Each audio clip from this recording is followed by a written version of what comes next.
Welcome back to the deep dive. This is where we take those really complex stacks of data, the research, financial reports today, it's the county budget documents, and we boil them down. We get to the essential stuff you need to know. Exactly.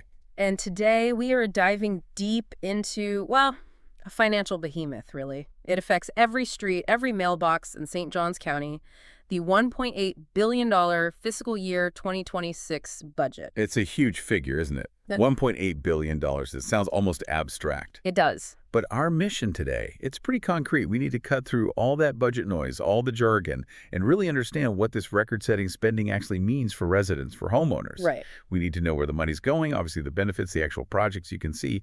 But just as important, we need to look at it critically. Is this budget efficient? How does it stack up against, say, other counties nearby in Northeast Florida? Mm-hmm. And maybe the biggest question, are these plans sustainable? Can they actually manage the kind of, well, explosive growth the county's facing? That context, that explosive growth, I mean, that's everything, isn't it? The sources keep repeating that phrase. You do. St. Johns County isn't just growing, it's described as explosive. So this budget, it's not just about keeping the lights on, maintaining the status quo. It feels more like a high-wire act. It really does, a balancing act. Yeah, trying to fund all these essential services for a population that's just surging, while also trying to be fiscally responsible, maybe deliver on some promises. I mean, the fate of infrastructure, the quality of life for the next decade. It feels like it rests on the choices being made right here. Absolutely. And the fact that this huge spending plan was approved unanimously, that tells you something about the urgency everyone feels. For sure. When you look at the dollar figures they've put towards infrastructure, towards emergency preparedness, you really see the immense pressure on the county's existing systems. This is way more than just, some administrative task. It's a detailed blueprint responding to a massive demographic shift. Right. And that kind of shift demands capital commitment on a scale you just don't see very often in county government. Okay, so let's unpack this. Let's start with those headline numbers. What's the precise bottom line for FY 2026, and what direction is the spending heading? Okay, the total sum, $1.8 billion. That's for fiscal year 2026, which actually kicked off October 1st, 2025. Got it. And it's not just a big number flowing out there. It represents a pretty significant increase, about $50 million from the previous year's budget. That one was $1.75 billion. So spending is definitely going up. It is, which frankly you'd expect, right? When you have this constantly increasing demand for services, fire, police, utilities, roads. Makes sense. But here's the part that feels like the big story, maybe even a paradox. They increased the budget by $50 million, but they also delivered a property tax reduction. For homeowners who are probably used to seeing taxes only go up, that sounds, well, counterintuitive. How did they manage both? That really is the pivotal financial move here. It's the historic benefit that the county administrator, Joy Andrews, kept highlighting. Okay. This budget delivers the county's first property tax rate reduction since fiscal year 2021. Specifically, it's a $9.1 million reduction in the general fund property taxes. So yeah, it's a real measurable cut to the rate itself. Okay, a rate cut. But if the rate went down, how did the county still manage to fund a bigger overall budget, that $1.8 billion, and still collect more total money from property owners? What's the engine driving that revenue surge? The engine is that hypergrowth we talked about. It's the growth engine, as they call it. The county's taxable property value didn't just creep up, it surged massively, 9.8% this cycle. Wow, nearly 10%. Yeah, it pushed the total taxable value of the entire county to over $59 billion. $59 billion. Think about what that means in simple terms. The whole financial pie, the tax base, it just got almost 10% bigger. Yeah. Mostly from new construction, new homes, new businesses, plus rising appraisals on existing ones. So when that pie expands so much, the county can actually lower the slice percentage, the millage rate, just a bit, but still end up collecting significantly more total revenue overall. So the pie got bigger, allowing them to take a slightly thinner slice, but still end up with more pie overall. Okay. So for an existing resident, they see that lower rate, which sounds good, but their individual tax bill might still go up if their own property value increased significantly, right? Like that average 9.8%. Precisely. That's the nuance that's absolutely critical for homeowners to grasp. That $9.1 million reduction in the rate, that's the headline benefit. It signals some fiscal discipline. But the total property tax revenue actually allocated in this budget is $383 million. The sheer volume of new stuff being built, new homes, new commercial space, Right. That's what's generating the extra cash flow. It lets the county fund the bigger budget without technically increasing the tax burden on the existing base relative to that big jump in property values. So it's growth paying for growth, you could say, or at least paying for a big chunk of the new spending. At least in part, yeah. Yeah. But the idea. Administrator Andrews called this budget one of the most thoughtful they've produced. She talked about balancing efficiency and forward-thinking growth. It really seems like the narrative they successfully pushed was, we gave you tax relief while investing heavily in the future, all thanks to this huge surge in property values. That sums up the message pretty well, yes. Yeah. Okay, so let's move past the big abstract numbers for a second. Let's look at the tangible stuff. The benefits the project's residents will actually see, interact with. Given that population growth pace, it's no surprise the highest priority spending seems to be, well, public safety. Yeah, this is where it gets really interesting for people day to day. Public safety feels like the most immediate pressure point, doesn't it? Absolutely. And the budget commits a specific, pretty significant figure here, a $4.9 million increase specifically for fire rescue funding. That's a very targeted chunk of cash. It is. And the target primarily is recruitment and retention. St. Johns County is in a competitive market. They're fighting against neighboring counties, cities all across Florida for skilled first responders, firefighters, paramedics. Right, it's tough everywhere. It is. So that $4.9 million boost, it's specifically designed to help offer competitive salaries, maybe better benefits, retention incentives, whatever it takes to keep trained personnel here. Because staffing up for this kind of growth is basically impossible if you can't keep the people you already have. Makes sense. You need the bodies. And it's not just about salaries. This funding also helps with the physical expansion. They're continuing construction on 4 new fire stations. And here's a key detail. Each one of those 4 new stations will also include a dedicated law enforcement presence. Oh, interesting. So like a substation or office space for deputies within the fire station. Exactly. The idea is integrated, coordinated public safety coverage, especially in those newly developing areas, the fastest growing parts of the county. That sounds like a smart, efficient approach. But safety in Florida, as we know all too well, isn't just about the day-to-day calls. It's about crisis readiness. Hurricanes, mostly. And the sources point out something pretty unprecedented in this budget on that front. They're establishing a $20 million emergency response reserve. Yes, that's fiscally historic for St. Johns County, Yeah. setting up that $20 million reserve. And why is it so critical? Think about what happens after a major storm hits. Yeah, the aftermath. Traditionally, counties often have to scramble. They might pull emergency funds from their general fund, which strains other immediate services, or they have to wait, sometimes weeks or even months, for federal or state disaster aid to trickle down. Right, the FEMA delays. Exactly. This dedicated self-funded reserve, it strengthens the county's independence, their agility. They can immediately start cleanup, recovery efforts, protecting residents, getting resources where they're needed without waiting for external bureaucracy. It's really an essential piece of fiscal preparedness for any coastal Florida county, especially one growing this fast. Okay, so safety and readiness are clearly priorities. But beyond that, the vast majority of this $1.8 billion budget must be tied up in just managing the growth itself, right? I mean, building roads, laying pipes, ensuring water capacity, the unglamorous but essential stuff. That brings us squarely to the capital improvement projects, or the CIP. It's a huge part of the budget. The immediate one-year allocation just for CIP efforts is over $159 million. $159 million just for this year's project. Just for this year. And this covers projects that are either already underway or slated to begin, right away. Expanding roadways, major upgrades to water and wastewater treatment facilities, other critical infrastructure fixes and enhancements. But honestly, to really grasp the scale of the growth challenge, you have to look further out than just 1 year. You're talking about the 5-year plan now, the longer-term blueprint for building out the county's capacity? Exactly. The long view, the 5-year CIP totals. Well, it's a staggering number, $1.285 billion. Wow, over $1 billion. $1.285 billion.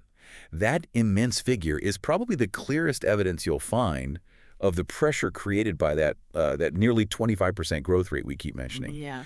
But they aren't just patching up old infrastructure here. They are fundamentally building an entirely new layer of capacity across huge swathes of the county. Can you give us some examples to make that number feel more real? What kind of projects are we talking about in that $1.285 billion? Sure. We're talking about major, high-priority undertakings. Things like continuing the development of the State Road 313 extension, that's a huge connector project, significant intersection improvements along busy corridors like US 1 and A1A, trying to relieve some of that congestion, and critical capacity upgrades to facilities like the Northwest Regional Wastewater Treatment Plant, which absolutely has to expand to handle all the new homes connecting to it. Okay. For homeowners listening, you really should try to track the specific projects within that $1.285 billion plan that are near you. Those are the projects that will define your commute, your water pressure, your basic service access for the next decade, really. It's not all just concrete and pipes, though, is it? The budget does seem to carve out some money to ensure the quality of life aspect. Maybe the reason people moved here in the first place isn't totally lost in the construction dust. That's right. And those quality in life investments are vital. They're crucial for maintaining livability when density is increasing so rapidly. Mm-hmm. So the budget allocates funds for continued construction on key community assets.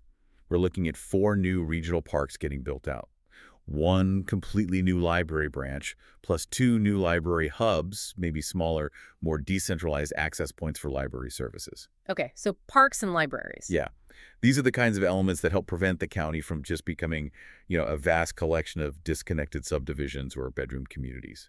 There are investments in public spaces, community gathering places, access to information, and recreation.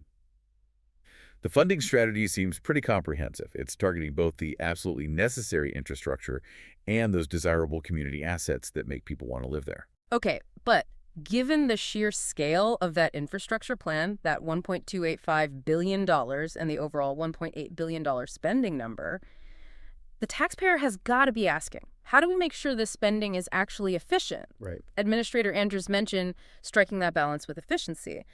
But beyond just saying they're being careful, what tangible, concrete steps are they taking internally right now? It's probably the single most critical question for any government managing this kind of money, especially with this growth pressure. Absolutely. The budget documents do highlight both some immediate steps and some longer-term plans for internal efficiency. On the immediate front, they pointed to the Facilities Management Division. They launched a new workforce energy efficiency program. Okay, like turning off lights, adjusting thermostats. Things like that, yeah. But implemented systematically across county buildings and operations. And according to the documents, this program has already successfully lowered recurring utility costs. It's maybe a small win in the grand scheme of $1.8 billion, but it's a tangible example that cost-saving measures are being implemented day to day. But, saving on the electric bill, while good, probably isn't enough to really manage a $1.8 billion budget effectively, is it? The real efficiency, you'd think, needs to come from something more structural, a deeper look at how the government itself operates. You're absolutely right, and that seems to be the focus going forward. The County Administrator's Office is prioritizing a major reorganization initiative planned for fiscal year 2026. A reorganization, what does that actually entail? Well, they're emphasizing it's not just about, shuffling names and boxes on an org chart. The plan is described as an overhaul with a very strong, very focused emphasis on implementing lean management practices. Lean management, like you see in manufacturing. Exactly. Principles like eliminating waste, streamlining processes, maximizing value. The idea is this starts at the top, at the leadership level, looking at approval chains, reviewing potential operational redundancies, but then extends down throughout the entire organization. The ultimate goal is to maximize the output, the service delivery, with minimal wasted resources, time, or money. And this structural change, this lean approach, is meant to set the stage for the future, to handle this ongoing growth. Yes, that's the explicit connection they're making. Administrator Andrews specifically detailed that by pursuing this reorganization and also by committing to adopting a, quote, performance-driven budget platform in the future, they are positioning the county for better long-term financial health and sustainability. What does performance-driven budget platform mean practically? It means moving away from the old way of budgeting, which is often just what did we spend last year plus or minus a bit. Right, incremental budgeting. Exactly. Instead, future budget allocations would be tied much more directly to measurable outcomes, to specific performance targets, and to efficiency metrics for each department or program. It's basically an explicit recognition that the current systems might need a pretty robust upgrade to handle the sheer complexity that comes with managing a county with, $59 billion in taxable property value and explosive growth. Now, all of this, the spending, the efficiency claims, it all really hinges on transparency and accountability, doesn't it? With $1.8 billion being spent, the public absolutely needs to be able to track it to see where it's going. How transparent was the actual budget process leading up to this approval? That's a fair question. And the sources seem to emphasize that there was a deliberate effort towards a highly transparent process this time around. Okay. The preparation involved multiple, quite detailed budget workshop sessions. These were held back in May, specifically, May 8th, 9th. The 12th had two parts, and May 13th. So, several days of workshops. Yes, and these weren't just quick internal huddles. They were described as comprehensive sessions, really designed for public viewing, for public scrutiny. Were they accessible? Yes. Then following those workshops, there were the two required official Board of County Commissioners public hearings in September on the 3rd and the 16th. And crucially, all of these sessions, the workshops and the hearings, were broadcast live on the county's government channel, GoTV, and they were archived online for public access afterwards. Okay, so the information was out there. It seems so. Yeah. This deep level of public consultation and broadcasting really ensures that, in theory, every step of the decision-making process for this massive budget is traceable. It's accessible back to the community. It directly addresses that demand for accountability you mentioned. All right, let's pivot a bit now and try to put this all into context. You know, when you tell a resident they got a tax rate cut, that usually sounds good on the surface. But sometimes that low tax rate can feel like a bit of a mirage if the roads are clogged or services feel strained. So how does this St. Johns County budget really stack up against other fast-growing counties in Florida? We hear a lot about that low millage rate. Is it the whole story when you factor in this unprecedented growth? Yeah, connecting it to the bigger picture is crucial. And you're right, that low millage rate is often highlighted. Yeah. But the growth factor, Mhm. that's the multiplier that completely changes the context. St. Johns County does maintain one of the lowest millage rates in Northeast Florida. It's 5.3603 mills for this budget cycle. Okay, let's pause there for folks who might not live and breathe this stuff. Remind us again what exactly is a millage rate. Sure. A millage rate is simply the tax rate used to calculate your local property taxes. 1 mill equals $1 of tax for every $1,000 of your property's assessed value. Okay. So that 5.3603 mills means a property owner in St. Johns County pays about $5.36 in county property tax for every $1,000 of their home's taxable value. Achieving that low rate while funding a $1.8 billion budget, that's definitely notable. It seems impressive on its own. And what makes it perhaps even more impressive, or maybe more concerning depending on your perspective, is how they achieve it. St. Johns County manages this low rate without implementing a local option sales tax and without maximizing the local option gas tax. Okay, those are important tools other counties use heavily, right? Let's quickly define those. What's the impact of not having that local option sales tax, the LOST? Right, the lost. It's typically a small extra sales tax, maybe a half cent or a full penny, that counties can choose to add onto the state sales tax. It's a really vital way for many counties to raise huge amounts of revenue, especially for big projects like roads and schools. And importantly, it raises money from everyone who shops in the county: tourists, visitors, people just passing through, not just local property owners. So it spreads the burden. Exactly. It eases the direct burden on property taxes. St. Johns County hasn't adopted one. And similarly, the local option gas tax is an extra tax per gallon of fuel sold, usually earmarked specifically for transportation projects. By not using the sales tax option and not maximizing the gas tax, SJC ends up relying very heavily on property taxes and those developer impact fees to fund that massive $1.285 billion infrastructure plan we talked about. That heavy reliance really highlights the strain caused by the growth, doesn't it? What was that critical growth number again? It was huge. It's the key number. St. Johns County's population has surged by 24.93% since the last census, nearly 25%. A quarter of the population, basically new arrivals in just a few years. It's an extraordinarily high pace. So what it means is, while that millage rate looks low on paper, the county is experiencing a level of demand pressure on its services that is just fundamentally different, fundamentally unique compared to most of its neighbors. Every single service, fire stations, ambulances, roads, water pipes, parks, libraries, has to expand by roughly a quarter almost overnight in planning terms. Let's look at the specific comparative data we have. The analysis compared St. Johns County against Collier County and Seminole County. These are other large, growing Florida counties, right? That's right. And the comparison really illuminates these stress points we're discussing.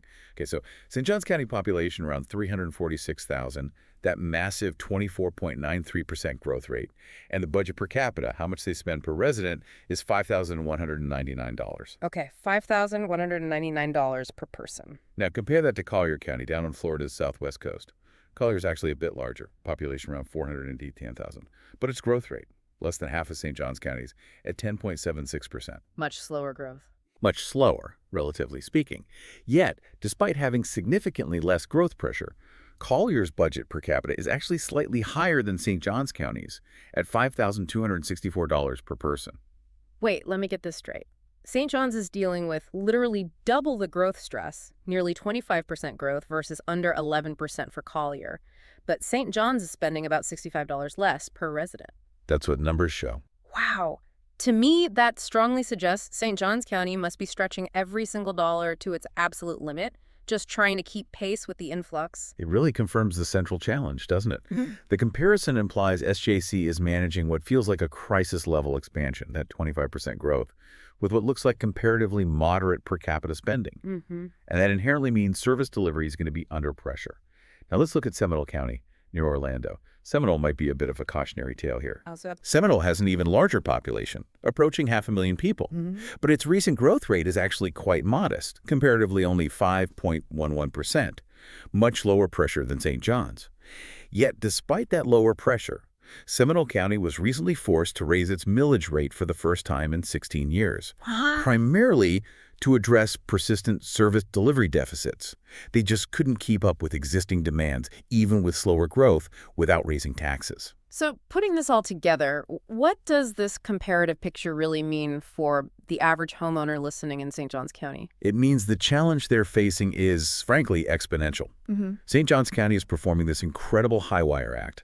They're maintaining one of the lowest millage rates in the region. They have moderate spending per capita compared to peers like Collier, but they are simultaneously handling arguably the most intense infrastructure and service demands in the state because of that 24.93% hypergrowth. And the risk is clear.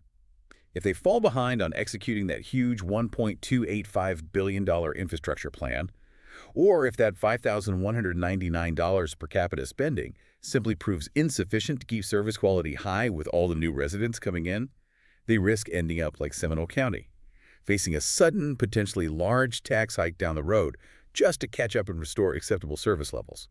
The pressure to execute this FY 2026 budget perfectly, efficiently, it's just immense. Okay, so the budget's approved, the investments look massive on paper, the tax rate cut is technically real.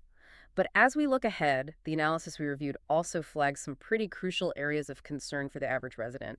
Concerns tied directly to whether the county can actually pull off this massive spending plan effectively. Absolutely. The concerns really center entirely on execution. Can the county actually deliver on the promises embedded in this budget? The single biggest issue, the one that overshadows everything else for residents, remains growth management. Just keeping up. Exactly.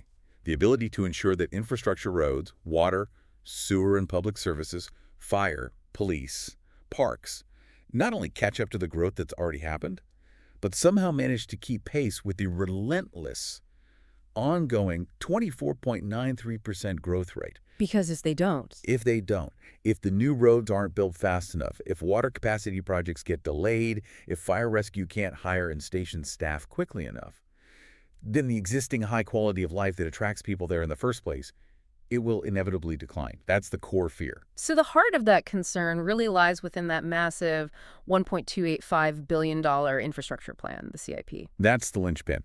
Infrastructure concerns are really multifaceted here. First, just basic monitoring.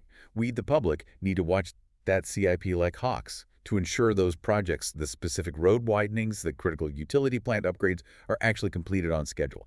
Delays are almost expected in big construction projects. But given the immediate pressing demand here, significant delays are just unacceptable. Second, traffic. It's already a major defining complaint for many residents. You hear it constantly. Constantly. And it is almost certain to get worse unless there's immediate, demonstrable progress on the congestion relief projects funded by that $159 million in this year's CIP budget. Prioritization has to be ruthless. And then there's just the sheer scale of the money itself. That introduces risk, doesn't it? It absolutely does. When you're talking about $1.8 billion in annual spending, the potential for overspending on projects, for scope creep where projects become bigger and more expensive than planned, or just general inefficiency, it's inherently high. So residents need to stay vigilant. They shouldn't just accept the transparency that was offered during the budget process. They need to actively demand constant accountability from their elected officials. Accountability for how every dollar within that $1.8 billion is being spent, especially within that huge multi-year $1.285 billion CIP. Okay, that vigilance is crucial. But this raises a really important forward-looking question. Beyond just executing this budget, what proactive steps should the county be taking to manage this intense growth and financial complexity over the long haul to ensure sustainability? The analysis actually proposed several specific strategies, didn't it? It did. And the proposed strategies really focus on making sure that new growth genuinely pays its own way, or at least more of its own way. Strategy number one involves some pretty significant structural finance reform. The analysis strongly recommended the county move away from its current sort of one-size-fits-all approach to developer impact fees. The impact fees, those are the fees developers pay when they build, right? To offset the impact on public services. Exactly. And the proposal is to adopt a tiered impact fee structure. Okay, tiered. What does that mean in practical terms for, say, a new apartment complex versus a single-family home? In short, it means fairer burden sharing based on actual impact. A tiered structure would base the impact fee amount on factors like the density of the new development and its specific location. So give me an example. Okay, imagine a developer wants to build a very high-density apartment complex right in the middle of an already crowded area where the schools are packed and the roads are gridlocked during rush hour. Under a tiered system, that developer would pay a significantly higher impact fee per unit than, say, another developer building lower-density single-family homes on the edge of town where infrastructure capacity might still exist. Makes sense. The project causing more strain pays more. Precisely. It helps ensure that the developer whose project creates the most demand on existing services, not the current homeowners paying property taxes, covers more of the true cost of the new infrastructure required, the extra school seats, the road widening, the sewer upgrades. Okay, that directly addresses the financial strain. What was the second key strategy? This one sounds like it's more about managing the pace of building, not just the cost. That's right. The second recommendation is about strengthening concurrency-based permitting. Concurrency. That's a planning term. What does it mean? Concurrency is a fundamental planning concept in Florida. It basically means that adequate public facilities, think schools, roads, water, sewer, parks, must be financially secured, meaning funded or under contract, before a new development project that impacts those facilities can be approved and get its permits. So infrastructure first, then development. That's the ideal, yes. Yeah. Strengthening concurrency means the county must be much more rigorous in enforcing this principle. If the required capacity for, say, water supply or traffic flow on adjacent roads simply doesn't exist yet and isn't funded for construction very soon, then the building permit for that new subdivision or shopping center must be put on hold. That sounds like it could slow things down. It could, and that's the point. It's arguably the single best regulatory mechanism the county has to prevent the constant overburdening of existing infrastructure and to keep the pace of new development somewhat manageable relative to the county's actual ability to build the required support systems. Okay. Tiered fees for fairness, stronger concurrency for pace. What was the third proposed strategy? It seemed to address that heavy reliance on property taxes we discussed earlier. Yes, funding diversification. This is essential for long-term stability.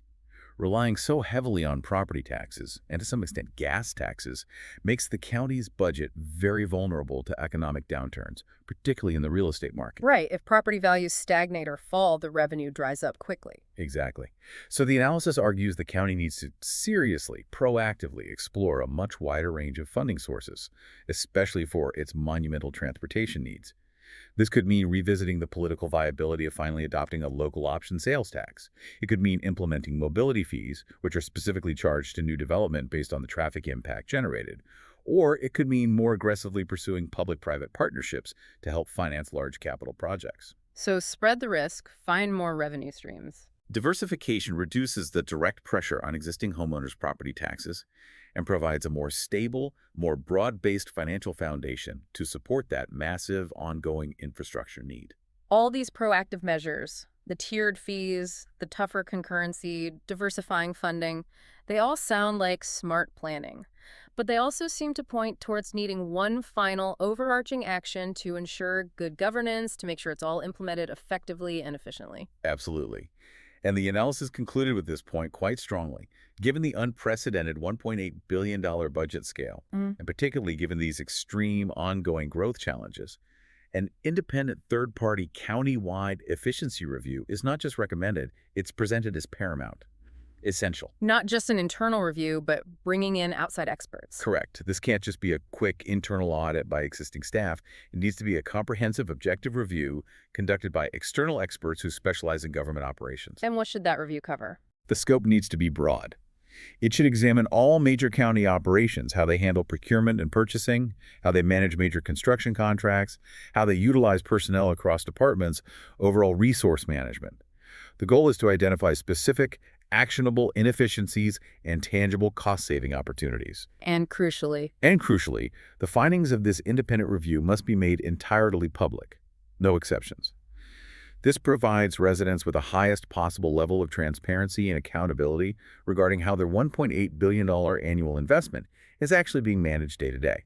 that independent review really feels like the necessary step to fully deliver on that promise of efficiency that Administrator Andrews used to anchor her presentation of this budget in the first place. It provides the verification, doesn't it? #outro. All right, so let's try to summarize what we've uncovered in this deep dive.